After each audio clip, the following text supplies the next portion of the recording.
Assalamualaikum warahmatullahi wabarakatuh. Saya Nur Ainul Madiah dan rakan sekumpulan saya Muhammad Ikhwan dan Khairul Nadia dari Sekolah Menengah Kebahasaan Belitung. Kami ingin membentangkan projek kami iaitu projek E-Bandar Teknologi Hijau. Sejak kebelakangan ini, pencemaran alam sekitar semakin menjadi-jadi kerana sikap tidak bertanggungjawab sesetengah kilang yang sewenang-wenang membuang sisa dari kilang mereka ke dalam sungai dan udara tanpa ditapis dan dirawat. Selain itu, pengusaha tenaga yang tidak cekap dan persaingan permintaan tenaga semakin tinggi hari demi hari mampu membawa kepada kehabisan tenaga di masa hadapan. Tambahan pula, landscape pembinaan yang tidak teratur akan menyebabkan penggunaan bahan binaan yang maksimum pada kualiti rendah sekaligus membawa kepada pembaziran.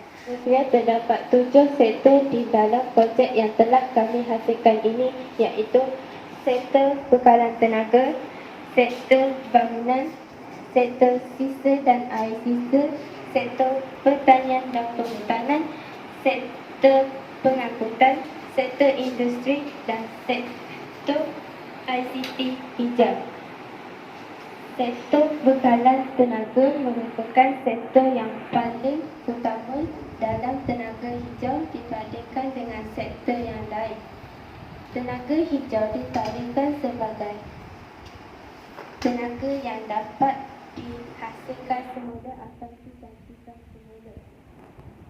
Sebagai contoh, tenaga solar, tenaga biodiesel, tenaga angin dan tenaga hidro.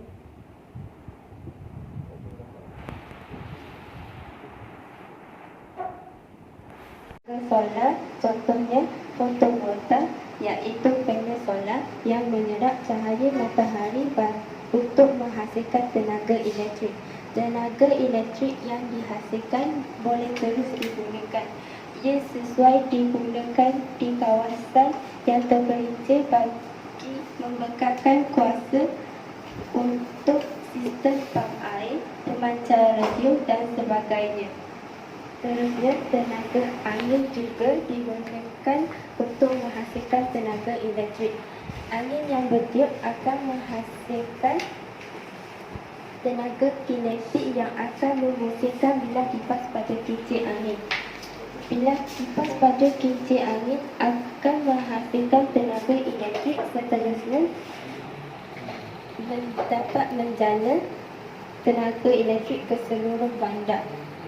Bahan ini boleh digunakan untuk menghasilkan biogas iaitu gas metana sebagai bahan api untuk memasak. Segala sisa makanan atau sampah boleh dibakar untuk menghasilkan tenaga elektrik atau membekalkan haba kepada industri. Tenaga hidro merupakan salah satu tenaga alternatif yang popular.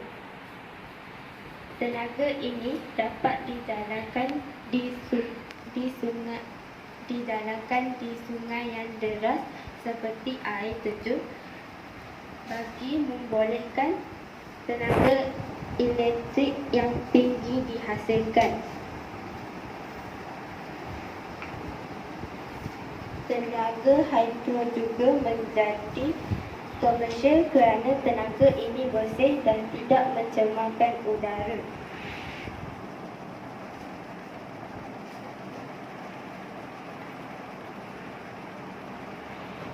Seterusnya, sektor bangunan.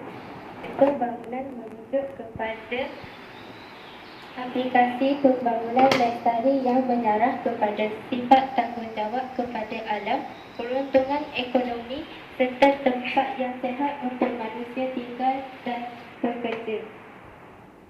Bangunan hijau dibina dengan menitik beratkan bangunan di atas tapak bina, penggunaan bahan binaan hijau, kecekapan penggunaan elektrik,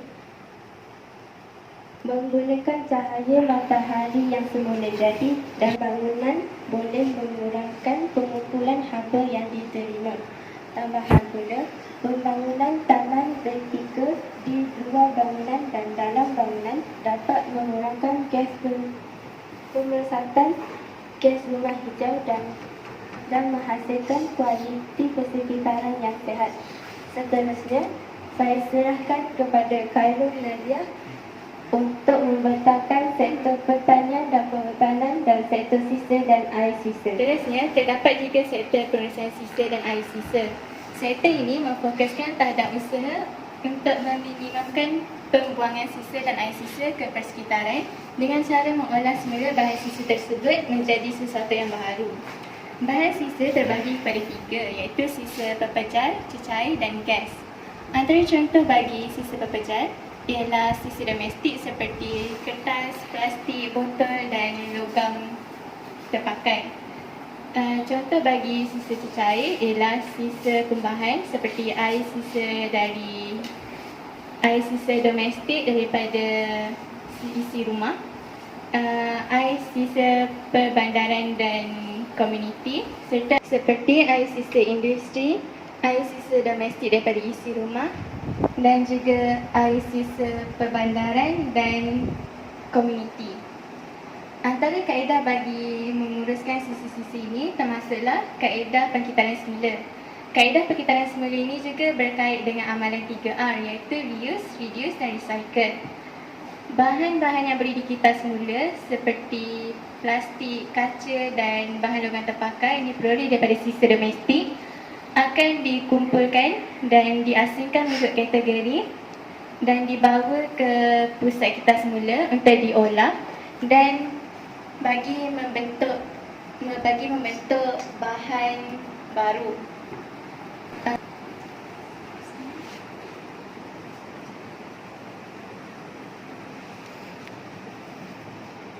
Bahan sisa yang bersifat organik seperti sisa makanan, kertas dan sisa tumbuhan akan dikitar semula melalui kaedah pemprosesan semula biologi.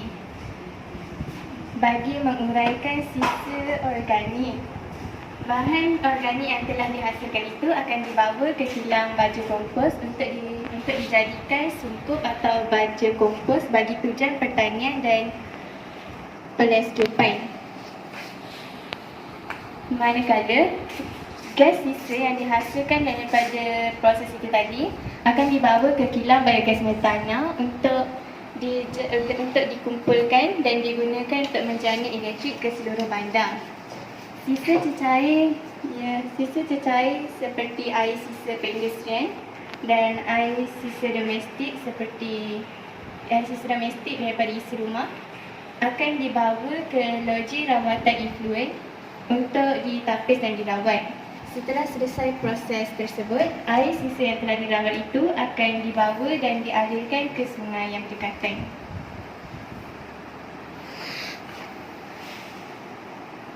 Bagi sektor pertanian dan perhutanan pula, sektor ini memfokuskan kepada pengawalan kadar gas karbon dioksida dalam udara. Pertambahan gas karbon dioksida dalam udara boleh menyebabkan berlakunya kesan rumah hijau. Oleh itu, sektor ini sangatlah penting kerana ia dapat mengawal keseimbangan alam semula jadi. Antara kaedah yang boleh meningkatkan keberkesanan sektor ini adalah dengan merawat dan memproses semula sisa tanaman untuk dijadikan baja kompos. Selain daripada dijadikan baja kompos, sisa-sisa tanaman ini juga boleh diproses semula untuk dijadikan makanan kepada haiwan ternakan. Selain itu, penanaman semula pokok juga dapat mengurangkan 7% karbon dioksida dalam udara dan juga dapat mengekalkan spesies sedia ada. Aktiviti pembalakan juga perlu dikawal supaya sumber hutan sedia dapat dipelihara. Akhir sekali, kaedah perhutanan semula juga amat penting kerana ia dapat mengurangkan kadar gas karbon dioksida dalam udara. Hal ini kerana apabila lebih banyak pokok ditanam, Tumbuh-tumbuhan tersebut akan menyerap gas karbon dioksida dan akan membebaskan oksigen melalui proses fotosintesis. Seterusnya saya menjemput Muhammad Ikhwan. Seterusnya, sektor pengangkutan hijau. Antara pengangkutan hijau adalah dengan berjalan kaki, berbasikal dan menggunakan kenderaan bertenaga elektrik. Pengangkutan ini dapat mengurangkan pembebasan gas rumah hijau seperti karbon dioksida. Hal ini sekaligus dapat mengurangkan pemanasan global. Selain itu, terdapat juga sektor perindustrian. Perindustrian perlulah menggunakan tenaga dengan secepat mungkin. Antara inisiatif untuk menjayakan teknologi hijau pada sektor ini adalah dengan menggunakan cahaya matahari sebagai sumber tenaga. Selain itu, kita juga boleh meletakkan penapis pada cerobong asap untuk mengurangkan pembebasan gas-gas yang berbahaya. Hal ini dapat mengurangkan pencemaran alam, iaitu pencemaran udara. Sektor ICT hijau. Sektor ini merangkumi penggunaan peralatan ICT seperti komputer riba dan pencetak. Dianggapkan sebanyak 46% karbon dioksida telah terbebas dengan penggunaan peralatan-peralatan ICT ini. Maka teknologi hijau ini merupakan inisiatif yang sangat efektif dan efisien. Terdapat 3 peringkat teknologi ICT hijau, iaitu peringkat peralatan, peringkat aplikasi dan peringkat pemeliharaan alam sekitar. Sekian daripada kami. Assalamualaikum warahmatullahi wabarakatuh.